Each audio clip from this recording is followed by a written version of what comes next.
where I realize that you're going into a harvest field. Then he moves on to the next verse, I think is verse 4, and he says, "Go, behold, I send you as lambs in the midst of wolves." I send you as lambs.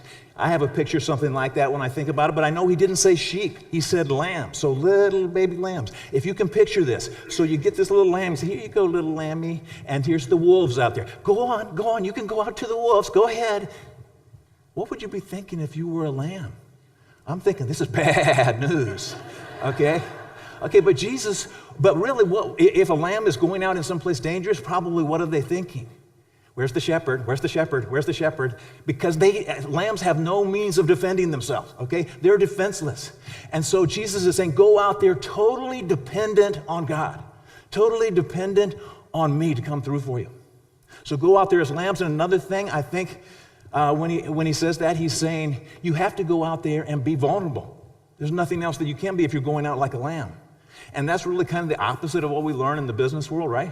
You're supposed to never let them see you sweat. You know, it's a dog-eat-dog world. But Jesus is saying, no, new mentality. If you are going to be able to make this your time to reach your city for your Lord, then you're going to have to go out there and be vulnerable so people can see what God has done in your life.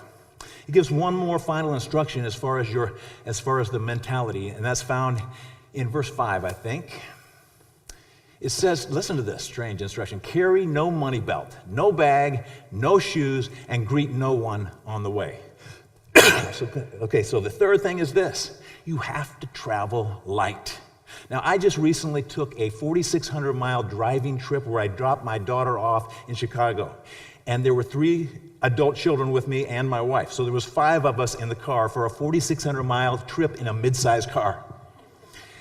And we were taking all my daughter's stuff. For 4 years, she was unloading her stuff. So there was only basically the reason we were doing it was for her. So my wife says, okay, then everybody, I'm giving you this little bag, a little kind of Ziploc airtight bag. So each of us, the rest of us, had to put anything we could carry in that bag and then put the vacuum cleaner, and then squeeze it in.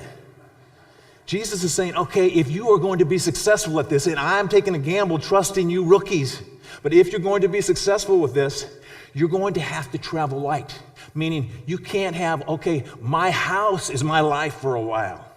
Or, my job, I'm putting everything into my job. You need a house, yes. You need a job. You need food. Some people even say you need an iPad. But Jesus is saying, don't make those things weigh you down. Don't let those things take up your time.